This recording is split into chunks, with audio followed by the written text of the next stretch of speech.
Hello, I'm Ryan and welcome to my van build.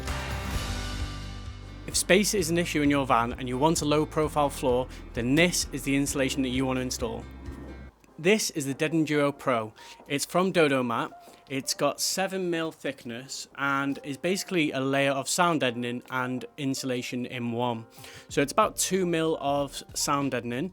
There's like a rubber property there that helps reduce the vibration of the road, and then a layer of like a thermo liner. It's a closed cell foam. It's really easy to stick down. You just peel back the adhesive and just stick it straight to the floor and sort of mold it into all the grooves and gaps of the ribs of the floor.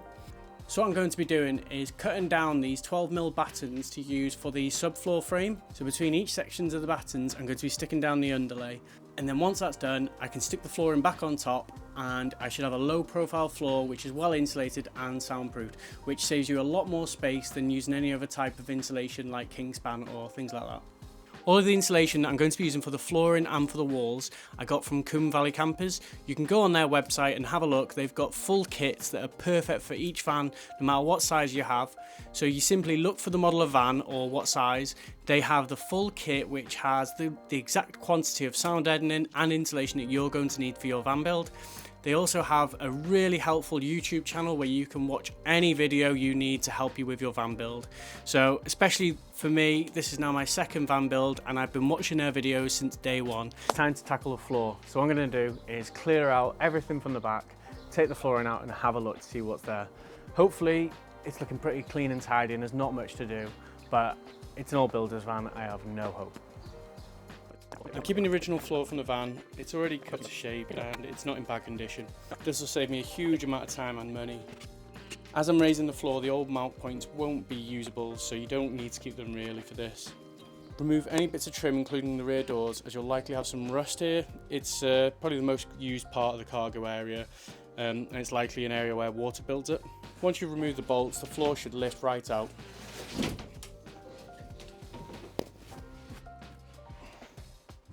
Then give it a good scrub and clear it out to see what rust repairs you need to do.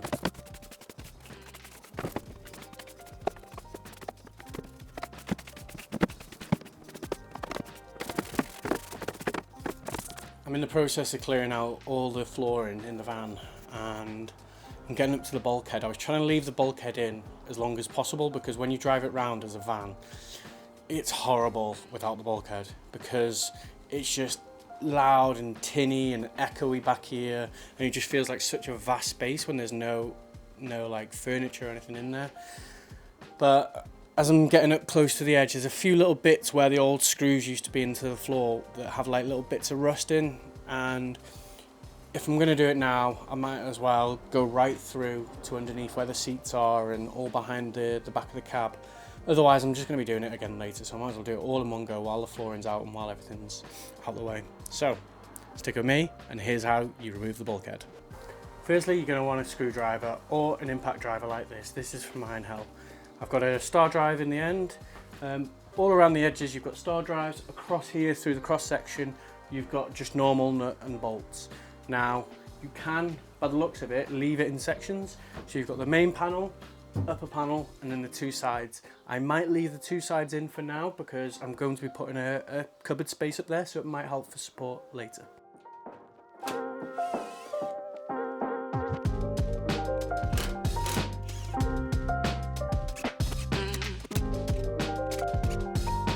That's all the star drives done. I'm now going to do the nuts and bolts.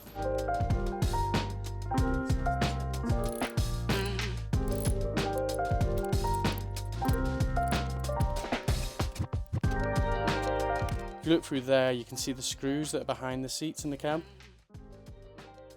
Some of the screws behind there are so hard to get to, especially when you're trying to lean around the chairs. So what I've done is, because I've taken all these nuts and bolts out, I can just bend this down.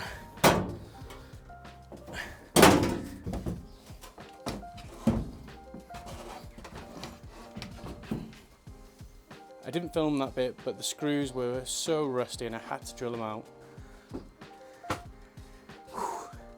And that is how you take out the bulkhead. I've cleaned out the van, taken the bulkhead out, so now it's time to just get out all the rust. I'm going to go at it with a flappy paddle disc first and then Hopefully I won't have to grind, but if I do, then so be it. But let's just tackle this bit first. When you're working on the floor, knee pads will be your best friend. That's all the grinding done. So I've cleared as much rust off as I can. There's obviously still some heavy pitted areas. The worst of it is down here, which is generally the case for most fans. So I've got as much as I can off. I'm going to hit it with the cure rust and then the red oxide next. It's time to build the subfloor. So I've got the 12mm battens, and what I'm going to do is cut them down and make a grid structure that is going to sit underneath the old flooring, and then put that back on top and screw it to the battens.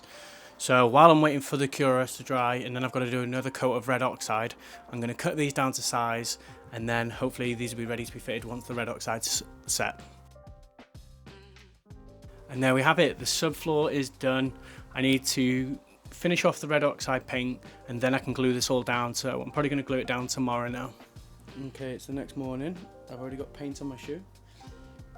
As you can see, I've already done all the red oxide primer. I've now started to do the top coat, which I'm using the Hammerite Director Rust Smooth White.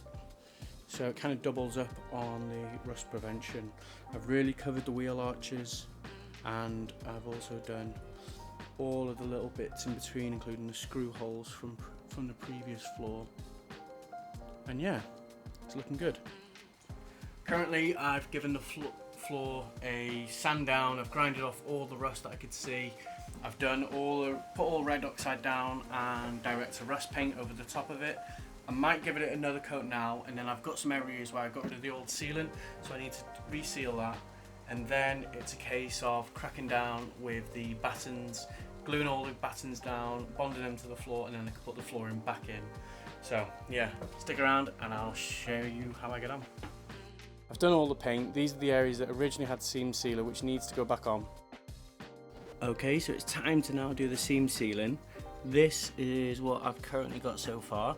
I've masked off all the area, and I've put down a primer just to allow the seam sealer to stick to, and to also make sure that all the bare metal was covered. I've done the wheel arches, I've done all the edge of the van trim there, that's been covered.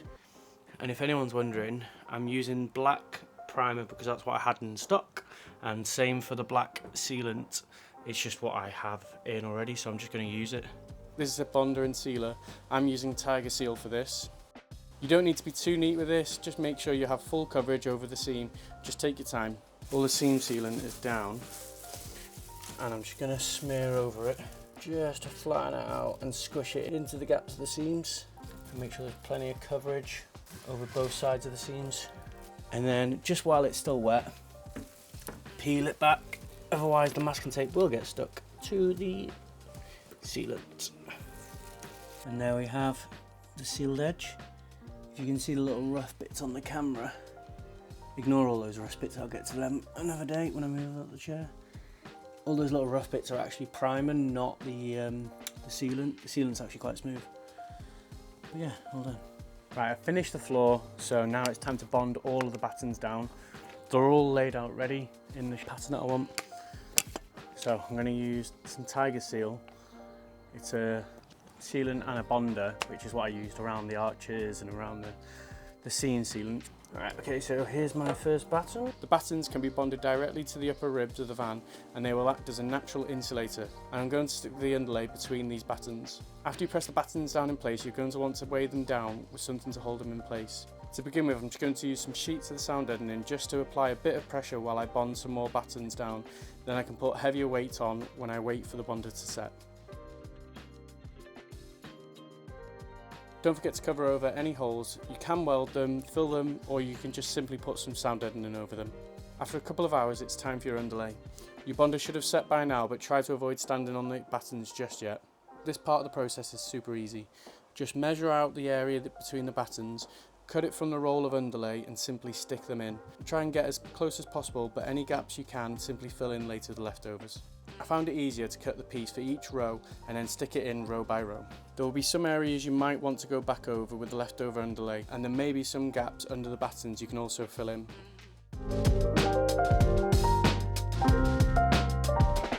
And And there we have it. The aim of the battens was to support heavy traffic areas, the areas that I'll be walking through, and roughly where the furniture will be going. Now the original floor is back in, I can screw it into the battens. I don't need to go over the top with this because once you've got the furniture in place and it's screwed into the floor's going nowhere anyway. Thank you so much for watching. In the next episode, I'm going to be sound deadening and insulating the walls. Please don't forget to like and subscribe, and I'll see you next time. Take it easy.